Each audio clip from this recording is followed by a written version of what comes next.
If you clicked on this video, I assume you're here for one of three reasons. Either you're doing a Professor Oak's challenge run of Heartgold or Soulsilver, or hunting rare shinies for Safari Week. If either of those are the case, awesome, I'm going to save you a whole lot of time. Skip ahead to this timestamp for the explanation of the trick. If you're not one of these two categories, well, good, you're normal. You shouldn't be expected to know about this. Every subject harbors infinite depth. Everything always becomes endlessly complicated once you get into it, and this is no exception. So without further ado, let's talk about Pokemon. This is a Safari Zone. It's a side area in some Pokemon games where you can't fight the Pokemon you find. You can still catch them here, sure, but as Pokemon become easier to catch the weaker they are, and you can't weaken these Pokemon at all, the process typically becomes very frustrating. Oh, and did I mention all the Pokemon can run away here? Not pleasant. Pokemon Heartgold and Soulsilver are the last games to feature this mechanic in its original form. This time around, the concept has been expanded to include strange and unintuitive new features that the game never really tells you about or explains. First complex bit. Previous Safari Zones were pre-built and always had the same Pokemon available in them. This game changes that a little bit by allowing the player to customize their entire Safari. See that savanna? Boom, gone. Rocky Beach. Each of the 12 zones available contains unique Pokemon, allowing the player to choose what type of creature they'd like to find. Yet, very few of the Pokemon found in these zones are exclusive to the Safari. Most often, you can catch these Pokemon in other areas of the game without the limitations of the Safari Zone, making this feature pretty much unnecessary. Got this? Good, it just gets worse from here. After the player beats the game for the first time, Safari Zone objects are added. Said objects can be placed inside an area up to a cap of 30, and are used to lure in new types of Pokemon. For instance, placing rock-type objects in a metal zone will allow the Pokemon Nosepass to appear. Unlike the standard encounters in the Safari Zone, these object-drawn Pokemon are very often exclusive to this method inside of these games. Either you catch them in the Safari Zone with objects in the required areas, or trade them in from another game.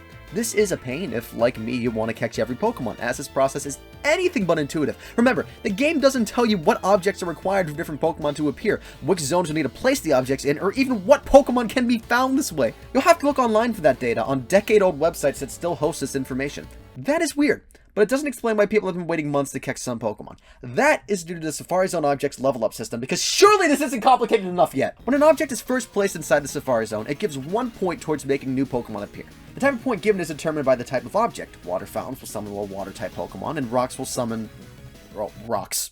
As a player can place a maximum of 30 objects in an area, you would assume that no Pokemon requires any more than 30 points to appear.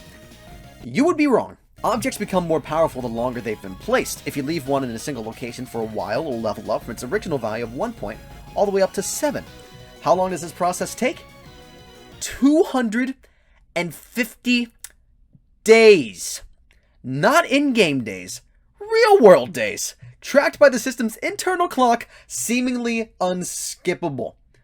And while no Pokemon requires 30 fully upgraded objects to appear, if you truly want to catch them all, you will still have to wait 110 days just to catch a single Pokemon. Now you may be saying to yourself, surely there's a way to skip forward in time and bypass this. Yeah, I thought so too. In fact, there is a simple method that is used to get around time-gated content in these games. While the game cartridge stores the date and time it was last played to prevent players from skipping ahead to do daily events more often, and penalizes players when it detects time has been changed, it doesn't mind changes in time that do not advance the day.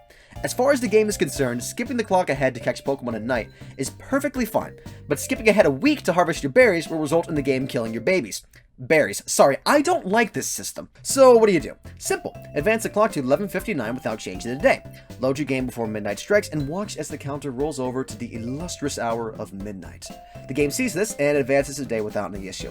This method works for every daily event in the game with the sole exception of Safari Zone objects. And babies. No, sorry, berries got in a bad habit. You can advance your clock as many times as you like, and I have in the past. This method will never work. But surely, I thought, someone must have been in my situation before and found a way around it. But the more and more I searched, it seemed that no one had. Sure, I found many people who very much wanted to skip this waiting period like I did, but no video on YouTube or blog post online offered any solution to this problem. Hell, I even asked Werster, the current 80% world record holder in these games, and even he didn't know how to skip it. In fact, as far as the searchable internet knew, these objects could not be manually leveled up. Unbelievably, it was a question that the internet could not answer. I'd reached the bottom. And here at the bottom, those who made the trip had given in to Game Freak's demands. For those who wanted to shiny hunt these rare Pokemon in these games or catch every last Pokemon available inside them, this waiting period became a mandate. We loaded up our games, placed our objects, forgot about them, and returned months later, all the while subjects to an 11-year-old piece of plastic from Japan. This game bested the entire internet. For once, it seemed, the sum total of human knowledge had run short.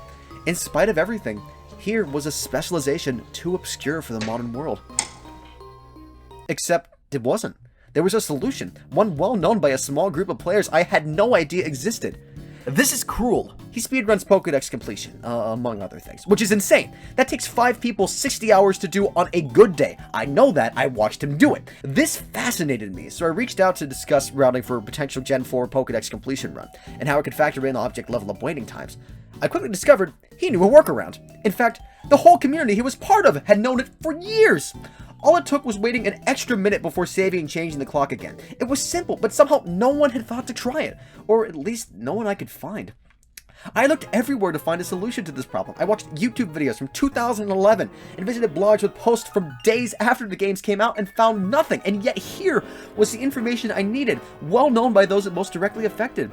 As far as I'm aware, this tip is still not widely known anywhere else, and really, why would we expect it to be? It's an obscure workaround for a hidden feature in the post-game of an 11-year-old video game. The amount of people this is relevant for is in the hundreds, and maybe even in the dozens. This is a question that, realistically, should have gone unsolved. Yet, here's a group of dedicated fans who had found a solution. Despite my conclusion that this problem I had was too obscure to have a known answer, it did. They did.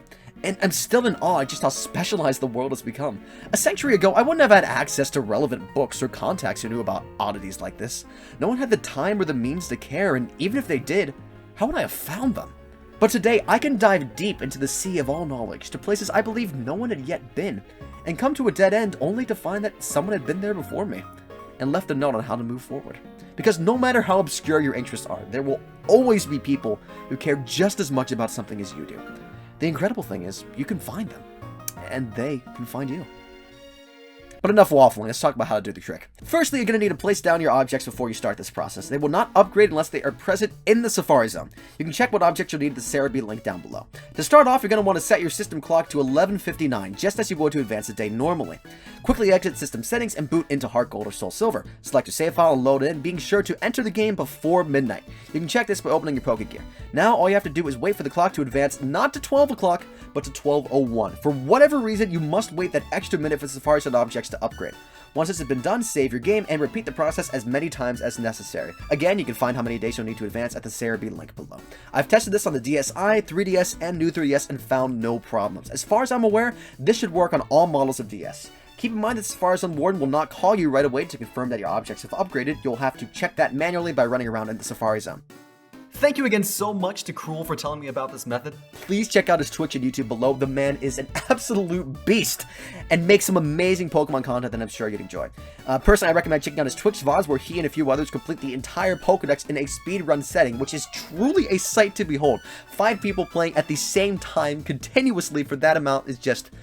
I love it. It's incredible. And again, thank you very much for Werster to responding to my question about these games. It's insane to see people this involved.